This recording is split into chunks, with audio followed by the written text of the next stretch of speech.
salaam sama gars yi ñooy nouveau iMac Apple iMac yi ñu ngi nii ni la mel ñiy def ñu ñooy monté 4M chips yi moo nekk ni série modèle bi FG la Macos génération yi nii nii Apple M4 bii 16 GB la. bu demee ci côté photo yi mii nii de réussir def photo yi rafet en même temps buñ xoolee ci qualité photo yi nii ngay def pour nga déplacer wu par exemple ñu dugg ci photo bi nii lay mel dafay dégager ci bonne qualité. bu ñu xoolee ci détail yi nii la mel bi mooy colorage jour bi textile bi bu ñu xoolee ci côté feeling bi nii la mel am na yeneen façon ak yeneen couleur par exemple sama xarit bi day jeu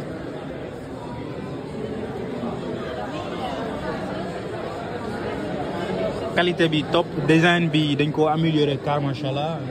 design bu am solo la Apple def na liggéey bu am solo gis nga bu jeu image yi ni muy leeree ci qualité bu am solo moom it am na tamit yeneen version par exemple comme couleur rouge bi blanc baa ngi nii moom nii la mel buñ ko détaillé rouge bi bële la. Même iPhone yi tamit nouveau modèle yi jën nañ mën na leen ko wan muy Apple 16 bi bii 16 place bi la biir gi nii la mel bu ñu xoolee côté styling bi bleu bi la Pro Max Pro bii mooy bu Pro bi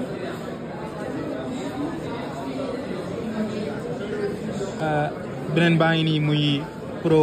Max bi en couleur blanc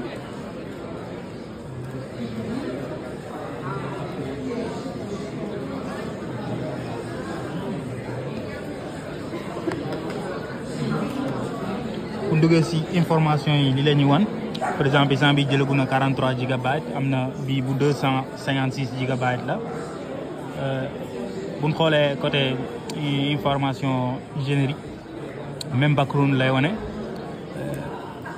information yi am solo ci ajournement software même bu software bi def na mise à jour bi mooy bu mujj bi 18.6 bi iOS bi. am na beneen couleur bi tamit bi nga xam ne moom mooy novité bi gën a am solo mooy bu rouge bi nga xam ne rouge comme nu ma ko mën a woowee mooy bii bu jigéen ñi bëgg xam naa mooy téléphone jigéen ñi. am na tamit yu écouteurs yi yu Apple yi nga xam ne day tëj carrément affaire yi lépp ci benn place kon sama gars yi ba beneen yoon.